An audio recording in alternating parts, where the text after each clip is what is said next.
We have a family cabin in the middle of nowhere on a small lake with 2 other cabins surrounded by forested area and flatlands both.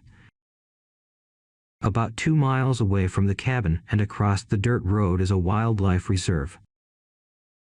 As kids, we walked through there all the time.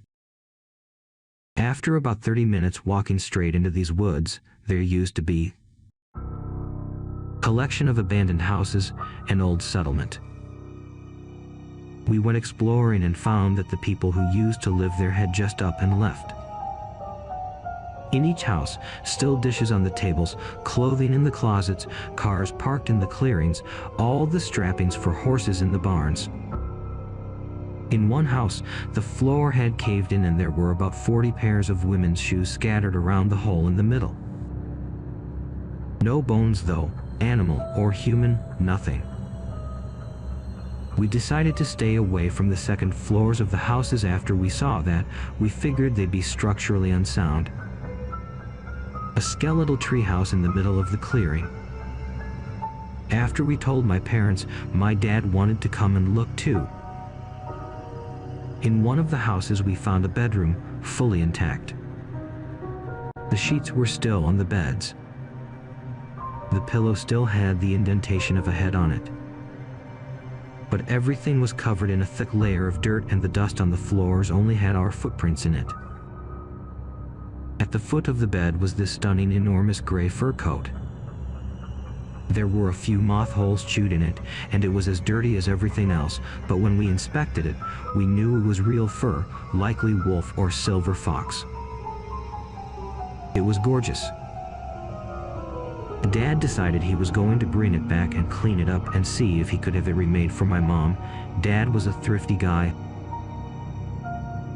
As we were leaving, I got a chill on the back of my neck, and about 60 yards from the house, turned around and saw an old woman glaring at us from the window of the second floor. She had her hair in a loose bun and was wearing a blue shawl on her shoulders over a cream-colored blouse.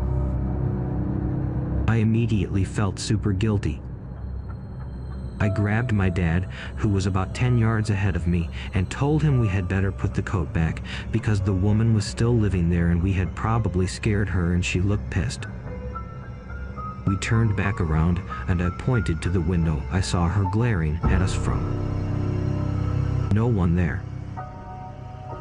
I said she must have gone downstairs, and as we approached the house, still carrying the stupid coat, one of the windows in another house suddenly slammed shut.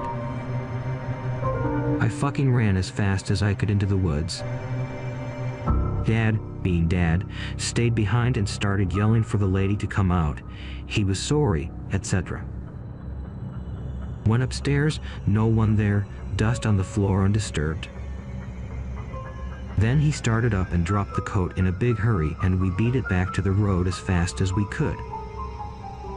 About 5 years later, the government demolished the whole thing.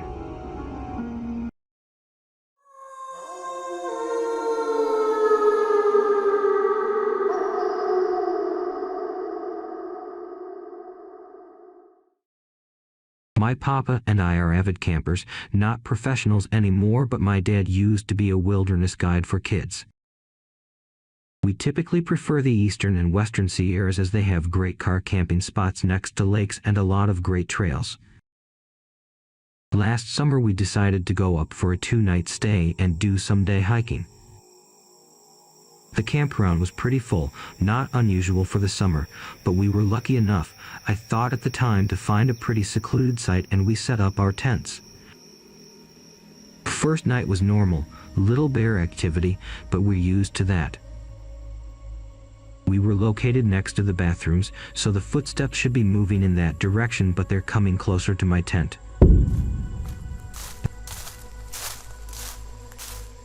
They stop about a yard short and the breathing gets really heavy. I first brush it off as my dad may be lost without a flashlight. The breathing goes away. I fall back asleep only to be woken a few minutes later to breathing right above the tent. You know that rush of terror up your spine? I had that. This wasn't Dad. I laid perfectly still, but the footprints continued to circle the tent. I had the rain fly on so I couldn't see through the roof, and it was a new moon and pitch black. Now I convince myself, a heavy sleeper, that I'm dreaming. Just as that thought runs through my head, I feel a single finger run the length of my foot through the tent, real slow and methodical. Now, I figure, I have to be dreaming because my foot is in my sleeping bag and I couldn't possibly feel that. But that comfort disappeared quickly when I realized, using the small ambient light available, that my foot was bare and out of the bag. I laid frozen as whatever it was stroked my foot for a minute or two, gave a few more labored breaths, and then just stood above my tent for what felt like an eternity before disappearing. I stayed up all night. In the morning I heard my dad get out of his tent. I bolted up and met him by the fire. He looked me in the eye and asked if I had gotten up the night before. I asked him the same, and he said he had at around 2 a.m. because he thought someone was going through our stuff. As I told him my story, we noticed our gear had been neatly rearranged on the table, every item. Nothing taken. Footprints in a perfect circle around my tent. We still can't even talk about it.